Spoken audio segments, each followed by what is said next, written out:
Eu sou coordenador de operações de cemitério, mas pode me chamar de gerente do cemitério. Parte do meu trabalho envolve sentar com convidados e familiares dos falecidos para organizar funerais, facilitar a venda de jazigos e outras responsabilidades. Certo dia, um homem de 30 e poucos anos, chamado Antônio, um homem muito espiritual, sentou-se comigo para comprar um jazigo para seu pai, que estava em cuidados paliativos. Antônio era um homem de origem hispânica, com um forte sotaque, e era evidente em seus olhos o quanto ele era carinhoso. Ele me mostrou fotos de seu pai, que parecia ser um homem muito amável, jovem demais para ser levado de sua família, mas infelizmente o tempo dele chegou naquela mesma semana. Antônio organizou o funeral de seu pai no cemitério, e no dia do enterro o clima estava tempestuoso, o que, segundo algumas crenças, é sinal de boa sorte.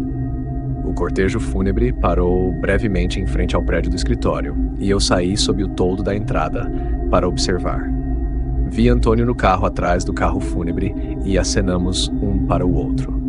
Devido ao mau tempo, voltei para dentro até que o cortejo estivesse pronto para seguir para o local do sepultamento. Peguei uma das caminhonetes do cemitério e segui o cortejo até o destino final, onde fiquei com meu guarda-chuva, supervisionando o serviço como parte do meu trabalho.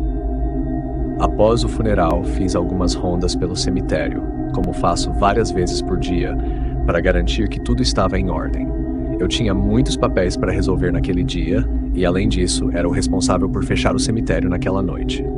Mais tarde, voltei à minha mesa para cuidar dessa burocracia. O cemitério fecha às 17h30, então assim que começou a escurecer, fiz mais uma ronda para garantir que todos os visitantes tivessem saído e depois fui fechar o portão principal. Era uma noite relativamente quente para o começo de março, e como os dias ainda eram curtos, já estava escuro quando o horário de fechamento chegou. No entanto, devido à tempestade, parecia ser bem mais tarde do que realmente era. Enquanto voltava para o escritório, pensei ter visto alguém andando apressadamente por uma das alamedas entre as lápides, antes de desaparecer atrás de uma cerca viva. Buzinei para alertar que o cemitério estava fechado, mas, estranhamente, não vi mais ninguém.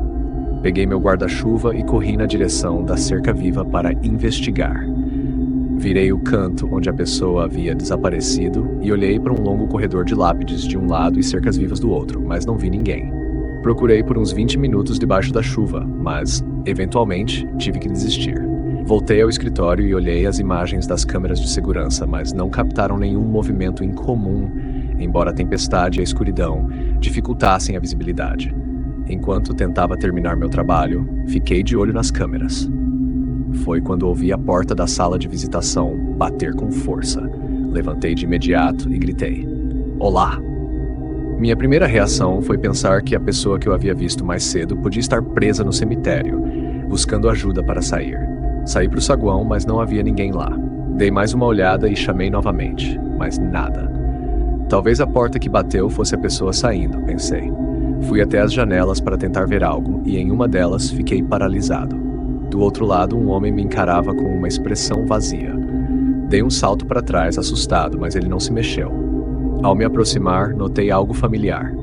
Era o rosto do pai de Antônio, o mesmo das fotos que ele me mostrou. Meu coração disparou e senti um nó na garganta. Saí correndo do prédio, direto para o lado onde o homem estava, mas ele havia sumido. Não vi correndo pelos campos, nem escondido em nenhum arbusto. Ele simplesmente desapareceu. Fiquei lá, parado na chuva, completamente encharcado, antes de correr de volta para o escritório, pegar minhas coisas, trancar tudo e ir para o carro. Abri e fechei o portão mais uma vez, certificando-me de que estava trancado, e fui para casa. Quando cheguei, minha esposa perguntou por que eu estava tão calado, e eu apenas respondi: "Foi um longo dia de trabalho." Até hoje tento me convencer de que eu estava apenas sobrecarregado e que minha mente me pregou uma peça. Mesmo assim, é perturbador pensar no que aconteceu.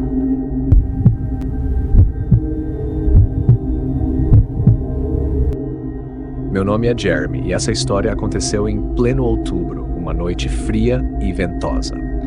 Eu moro em uma cidade relativamente grande, mas muito pobre e antiga, com prédios que remontam ao início do século XVIII. Eu e um amigo estávamos entediados uma noite e decidimos sair para aprontar às 3 da manhã. Sei que sair às 3 horas em uma cidade pobre não é exatamente a ideia mais inteligente, mas nós gostávamos de nos divertir. Depois de dirigirmos pela cidade com a música no último volume, ambos somos grandes fãs de metal e tínhamos nossa própria banda naquela época, decidimos que seria interessante e legal dar uma volta no cemitério da cidade. Atrás da antiga praça central havia um enorme cemitério, dividido em 2 lados por uma rodovia, cada um ocupando cerca de 20 acres de terra. Como disse, era imenso. Resolvemos explorar a parte mais antiga do cemitério, que era completamente separada do resto por uma cerca e um portão de ferro. Começamos a caminhar, lendo as lápides cobertas de musgo e tirando algumas fotos. Admito que fomos um pouco desrespeitosos, mas como essas eram sepulturas de pelo menos um século atrás, ninguém vivo se importaria, e tenho certeza de que os mortos também não ligariam muito. Depois de cerca de 1 hora explorando, sentamos ao lado de uma imensa nogueira pecã no meio do cemitério antigo. Foi então que ouvimos o riso de uma menina.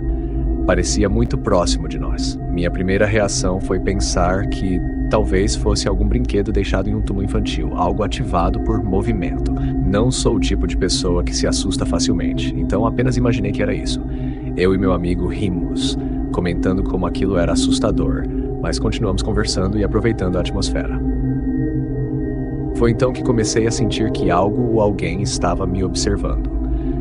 No início, achei que era apenas minha mente pregando peças, considerando o cenário. Mas então meu amigo mencionou que achava ter visto alguém nas sombras, na pequena área arborizada próxima ao cemitério, perto de onde estávamos. Nesse momento, o medo começou a nos atingir. Decidimos que era hora de ir embora. Quando nos levantamos para sair, aquele riso, o mesmo som ecoou novamente, seguido pelo som de folhas sendo pisadas, como se alguém estivesse andando perto de nós. Sem pensar 2 vezes, corremos o mais rápido que pudemos, descendo a colina que levava à parte antiga do cemitério, onde meu carro estava estacionado. Nunca corri tão rápido na vida. A sensação era de que o riso estava nos seguindo. Entramos em modo de lutar ou fugir, correndo o mais rápido que nossas pernas permitiam, sem olhar para trás. Quando finalmente chegamos ao carro, os sons pararam. Pulei no volante, liguei o carro e, sem olhar, entrei na rodovia. Por sorte, não havia nenhum carro passando. Dirigimos até o único posto de gasolina aberto naquela hora da noite. Ambos estávamos nervosos, discutindo sobre o que poderia ter acontecido, e decidimos verificar o porta-malas, com medo de que algo pudesse ter sido feito com o carro. Ao chegar na parte traseira, encontramos as portas do porta-malas abertas. Tenho certeza absoluta de que nem eu nem meu amigo as abrimos. Não havia razão para isso. Olhei nos bancos traseiros para garantir que não havia nada ali e, sem perder mais tempo, voltei para o carro e saí em disparada. Até hoje não sei o que realmente aconteceu naquela noite. Não sei se exageramos ou se algo mais sombrio estava acontecendo. Tudo que sei é que, sempre que conto essa história, sinto aquela mesma sensação estranha de que algo está logo atrás de mim.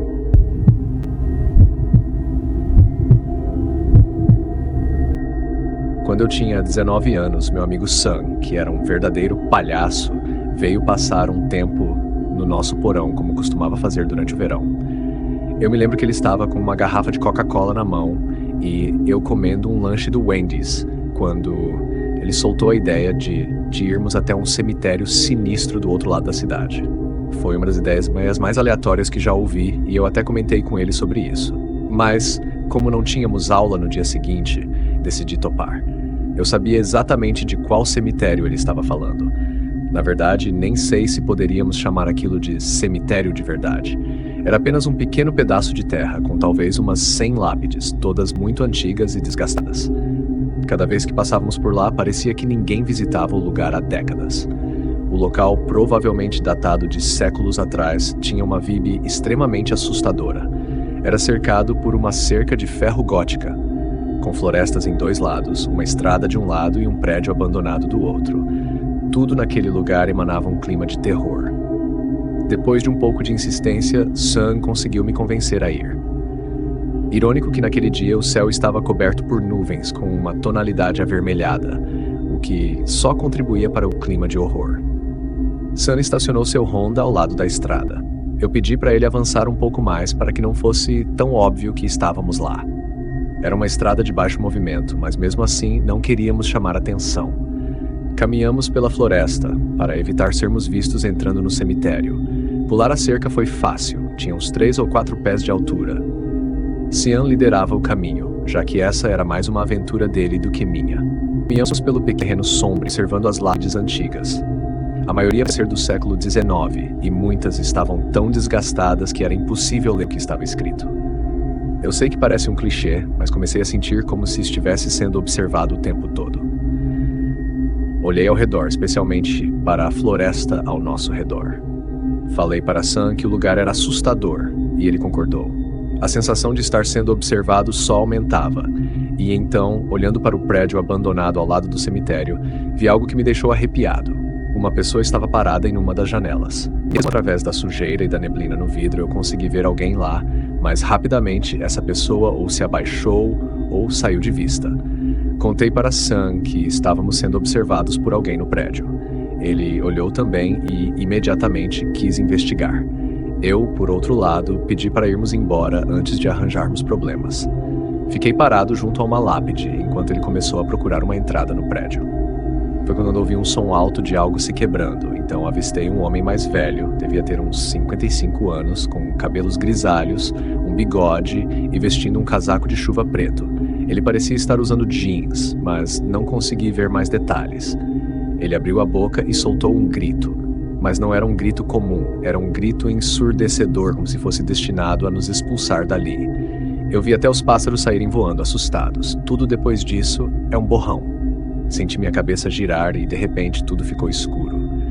Quando recobrei a consciência, estava sendo arrastado pela floresta. Meu primeiro pensamento foi que estava sendo sequestrado, mas ao olhar para trás, vi que era Sam quem me arrastava. Ele estava desesperado, mandando eu correr junto com ele de volta ao carro. Não fiz perguntas, só corremos. E enquanto corríamos, eu ouvi passos pesados logo atrás de nós. Quando olhei para trás, percebi que estávamos sendo seguidos por alguém. Corremos ainda mais rápido. Chegamos ao carro de Sam, e ele praticamente colocou o Honda em movimento antes mesmo do carro estar totalmente ligado. Enquanto ele dirigia, ele me contou o que tinha visto. Dentro do prédio, ele encontrou um sigilo de Baphomet pintado no chão de madeira, basicamente o símbolo de Satanás. Ao redor havia várias bonecas assustadoras, com botões no lugar dos olhos. Ele não conseguiu explorar mais porque ouviu o grito do homem lá fora, o mesmo que eu ouvi.